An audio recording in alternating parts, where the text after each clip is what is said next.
Dans le cadre des activités du Conseil de santé mentale de Bouaké et du Programme national de santé mentale Côte d'Ivoire, sous l'impulsion de l'Organisation mondiale de la santé, du 5 au 9 juin 2023, une délégation venant d'Afrique et d'Europe, composée de professionnels de santé mentale, des assistantes sociales, des représentants des droits de l'homme, des familles de patients et de patients guéris, s'est retrouvée dans la ville de Bouaké pour une importante activité. C'est un honneur pour nous en tant que direction de coordination au ministère de la Santé, de l'Hygiène publique et de la couverture maladie universelle de participer à cette activité importante. Cette activité a consisté en une enquête avec pour objectif faire l'état des lieux de la prise en charge des personnes souffrant de troubles psychiatriques afin de contribuer à l'amélioration des pratiques et au bien-être de celles-ci.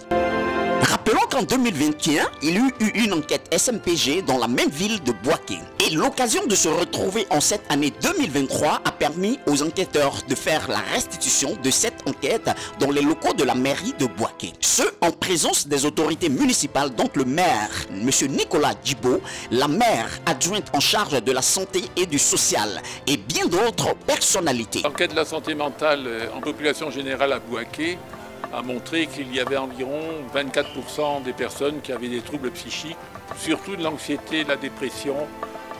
Ce qui frappe le plus dans cette enquête, c'est la tolérance de la population, la résilience de la population, l'importance de la communauté et puis le fait qu'il y a une volonté d'intégration à la fois familiale et sociale des personnes ayant des troubles psychiques.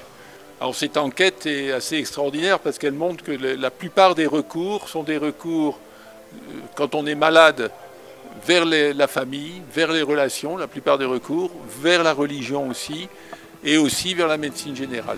Ces données vont permettre sûrement d'améliorer les services de santé mentale dans la région de Bouaké.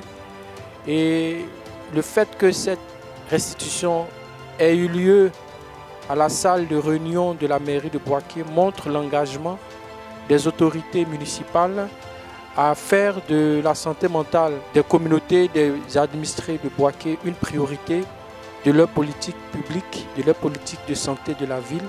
Aussi, depuis 1958, un jumelage existe entre la ville de Bouaké en Côte d'Ivoire et celle de Villeneuve-sur-Lot en France. Je suis chargée de la coopération décentralisée à la mairie de Bouaké. Pour cette étude, je suis membre du comité communal de la santé mentale au niveau de Bouaké. Je suis le coordonnateur du conseil local de santé mentale de la ville de Villeneuve-sur-Lot en France. Et donc moi j'ai été accueillie à Bouaké dans le comité de jumelage. En fait, le fait que Bouaké et Villeneuve-sur-Lot sont jumelles depuis 1958 je crois, oui. Et ont déjà un partenariat de longue date, notamment autour de la santé. Ce jumelage a favorisé une coopération entre les deux villes par un volet santé mentale, avec le jumelage entre les deux hôpitaux psychiatriques et les deux conseils locaux en santé mentale de ces deux villes. Donc là, l'arrivée de Michel va peut-être impulser ce comité dans sa méthodologie, dans le renforcement des capacités des agents et surtout le partage des expériences au niveau de la santé mentale. Tout à fait. Dans le même élan de coopération et de partage d'expériences, les professionnels de Bouaké ont été invités à participer au Quality Ride qui se passera à l'hôpital de Candélie à Villeneuve-sur-Lot. Aussi, les associations de familles et d'usagers des deux pays ont prévu s'entraider. J'ai vraiment vu la place que vous donniez aux familles. Cette place-là, nous ne l'avons pas en France. Et vraiment, je crois que c'est au travers finalement de cette place que vous donnez aux familles que vous construisez cette vie communautaire qui permet à la personne de retourner dans sa famille. Pour cette année 2023, il a fallu s'assurer que la dignité, l'égalité devant la loi, les droits humains et les libertés fondamentales des personnes vivantes avec un handicap mental sont respectées. Pour ce faire, 3 sites ont été visités. Ce sont l'hôpital psychiatrique de Bouaké, l'Institut Sainte-Camille et le camp de prière Bethel de Probo dans les environs de Bouaké. Ils ont touché à tout. Sainte-Camille, par-ci par-là, des comprimés. Et quand ils ont fait recours à ces gens, ça n'a pas marché. Mais non, ils font recours à la prière. Suite à l'évaluation des différentes équipes d'enquêteurs, il s'est tenu un atelier de restitution globale qui a permis de se faire une idée claire des conditions de prise en charge des patients, cela en présence des autorités municipales, des professionnels de santé, d'associations de familles de patients et de patients stabilisés, d'autorités religieuses et des populations de la ville de Bouaké. Ce qu'on a constaté aussi qui serait bien, ce serait de renforcer l'entretien et l'hygiène des bâtiments et aussi l'intimité des patients.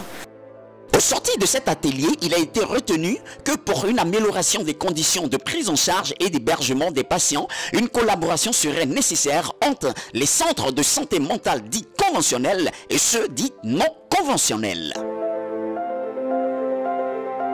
À cet effet, il a été convenu de la mise en place d'une formation du personnel des 3 structures, à savoir les hôpitaux psychiatriques, les camps de prière et les congrégations religieuses, en vue du respect des usagers et surtout éviter de les enfermer ou mettre aux chaînes.